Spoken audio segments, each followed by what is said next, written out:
Like many people, I was not born independently wealthy, and I, like many, was born into a capitalist society that requires money for surviving. So the spirituality I'm doing is out of my purpose and my reason for living, as it is truly all of our reasons for living, which is to help end needless suffering in the world. There was this one famous Lama who I was speaking with in an ashram or a Buddhist monastery in northern India. And he's one of those lamas that has the last name Rinpoche, and I will butcher the first name, so I'm gonna just call him Mr. Rinpoche. And he said that a bird needs 2 wings to fly, and humans need 2 wings to fly. One is wisdom, and one is experience. And wisdom is the intellectual understanding that we can develop about ourselves and spirituality through teachings and scripture. And experience is when we put it into practice, when we sit down to do our meditation, or we become fully present as we do our activities through the day. And the more we put it into practice and learn this correct way of thinking, this correct way to see reality beyond the veil of opinions, judgments, and labels, this is how we'll really make spiritual progress. It really kind of comes down to this. Are we living in a perfect universe or an imperfect universe?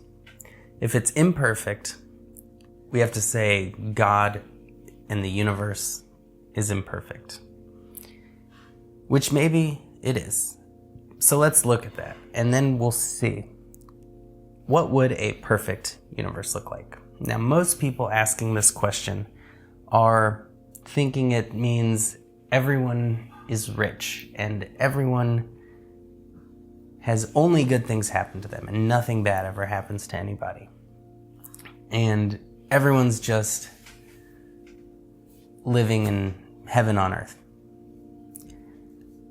But if we really look, let's examine that based on what we have seen of people who have what we'd call a perfect life. We tend to see a great deal of lack of appreciation, ungratefulness. We see impatience at the slightest inconvenience. We see a great discontent, envy and greed and all of these things. And we wouldn't even actually reach that far as a society, because every species has to have these pressures on it to evolve. And so there would be no evolution if everything and everyone lived forever and there was no risk, no danger, no need to evolve. So we wouldn't even exist. We would be single-celled organisms. That very first single-celled organism, we would just all be single-celled organisms. And so then we look, okay, well, we want to evolve. We want to become humans. We want to appreciate the beauty in the world. We don't want to, if everything is beautiful, nothing becomes beautiful. And we want a world of beauty. We recognize that for there to be love, there must be loss. And so we choose love, even though it comes with loss. And really what we end up with is back to the notion that this is that perfect universe with everything in balance, where we are able to choose what we focus on. We are able to choose the light over the dark. We are able to find the love even though it's fleeting, and we appreciate it. And we appreciate each moment of our life more. And so, to me, there can be no pleasure without pain. There can be no love without loss. There can be no reaching towards a more blissful experience without first seeing that truth of suffering in our lives. So it's really important that with each breath we take, we breathe in that energy of the universe. We're breathing in the stardust of billions of stars. We are breathing in all of the plants. We are breathing in air that every human has exhaled in every single breath. In every breath, we breathe in the entire universe, and we really connect with that oneness. And when we are in oneness, there is no insecurity or self-hatred. And on every exhale, we have an opportunity to breathe out every bit of stress and worry and any of the baggage that we've been carrying onto. So if we can make a habit of conscious breathing, noticing that self-critical tendency and nature within us on every inhale and letting it all go on every exhale. This is the power of breath. And this is why we sigh. It's just a natural form of releasing whatever we're holding on to. So that is available to us. And then the other habits that can help us turn self-dislike into self-love is anything that treats our mind, body, and soul with love. That can be, in our body's case, getting moving, eating those most nutritious foods. For our soul, that can look like meditation or practicing mindfulness. And for our mind, that can be reading our favorite book or relaxing at the beach or anything that allows us to decompress. And it's essential that we recognize that the way we treat ourselves is an act of love or not. So simply being as loving to ourselves as we would be to anyone else is essential to developing that connection to that source of love within us that then expands to everyone else.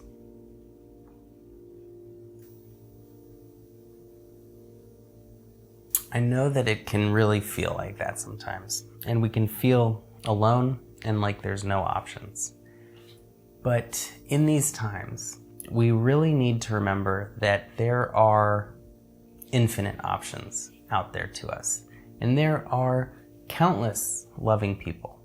You are not crazy to think you deserve a little bit of love. We all do. We all need it. And when we don't have it, when we can't get it, it is essential to be our biggest source of love and to build ourselves up and reach that space where we feel oneness and connected and surrounded by love. The love of the universe that created these delicious fruits and beautiful stars and so many great things. And simultaneously, finding people, taking a chance. There is 8 billion strangers out there to all of us, and we just gotta go searching and we'll find some great ones.